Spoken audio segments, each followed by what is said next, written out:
First, realize that cells beget cells. That is, every cell in existence today came from a parent cell. And that cell came from a cell. And the one before that. And if we were to keep going back, we would go all the way back to one cell that lived about 3 billion years ago.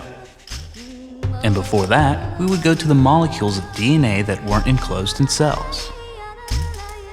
So 3.5 billion years ago, that molecule of DNA did something that has gone on uninterrupted ever since. It encoded instructions deep within itself that passed to its children, who passed it to their children, and to their children's children, and so on.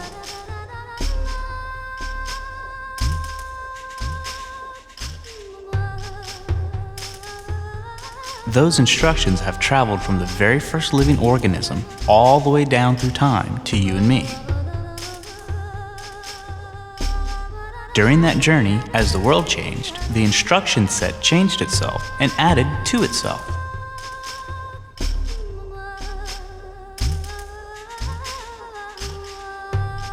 And today, it contains within it the traces of every creature visited along that path.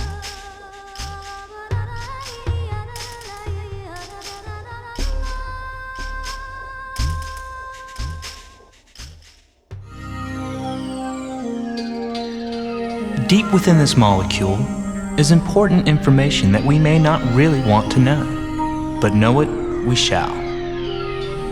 Which one of us will be smart?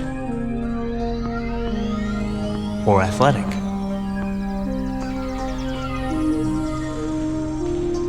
Or tall?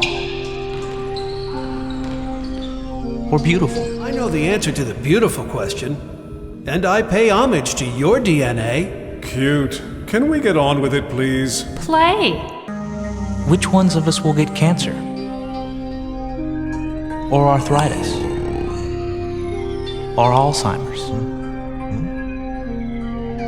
When we have mastered all of its secrets, will parents determine their children's destiny by handpicking their genes? Or perhaps manufacturing new ones? Are we coming to the end of natural selection? In the beginning of guided selection?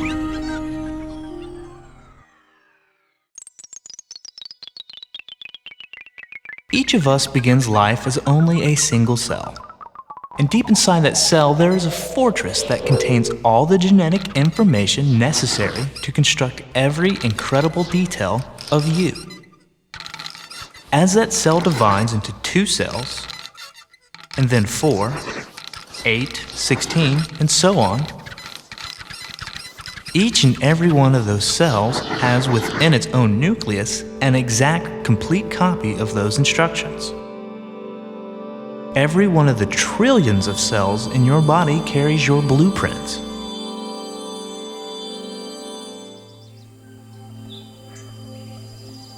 So let's take a fantastic voyage into the nucleus of one of your cells, in search of your code for life.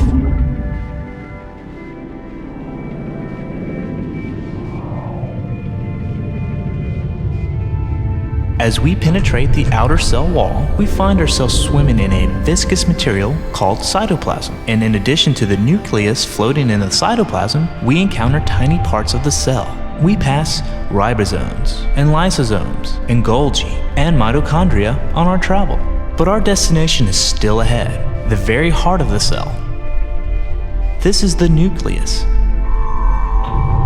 Penetrating the nucleus wall, we encounter 23 pairs of DNA molecules.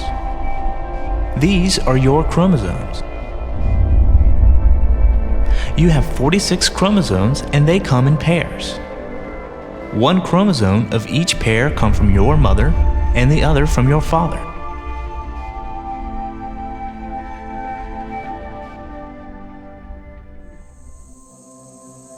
Other creatures have many different numbers of chromosomes, even though we share many of the same genes.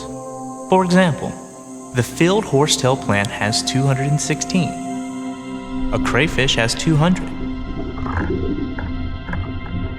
A dog has 78.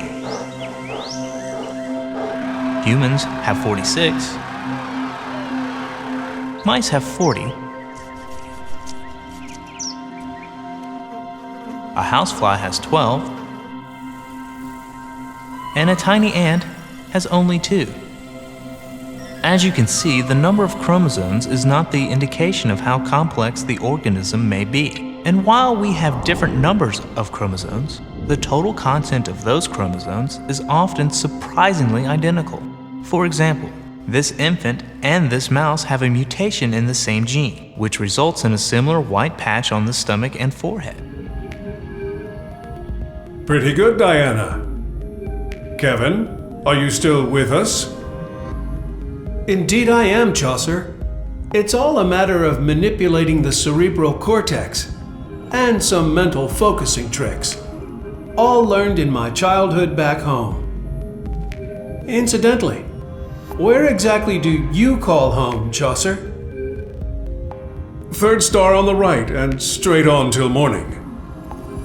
Diana, what exactly is a chromosome anyway? Each of your chromosomes is a single continuous strand of DNA, one enormous molecule. And as the molecule winds or unwinds, each chromosome can vary in shape, from a stringy open formation, if it is performing a task, to a remarkably tight-packed mass, if the cell is preparing to subdivide. This winding is so efficient that it packs 3 feet of DNA helix into a cell nucleus. This helix is 3.4 angstroms per step. This particular clump of DNA is chromosome 17, magnified some 50,000 times. And as we zoom in, you can begin to make out the rungs on the ladder. Each of these rungs is just one of the 3 billion ladders that make up the book of our instruction manual.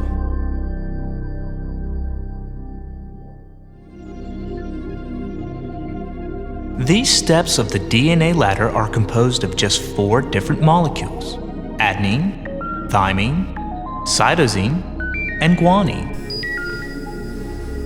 And it is common to refer to them by their initials: A, T, C, G. There are 2 of these base molecules for each step on the ladder, and it is always either A and T together or G and C together. So if you know one side of the step on the ladder, you automatically know the other side as well.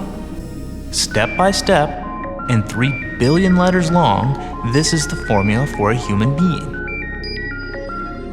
The existence of this tiny code, written molecule by molecule inside each of our cells, is a remarkable discovery all by itself. But scientists have now read that code, examined it letter by letter, and written it down.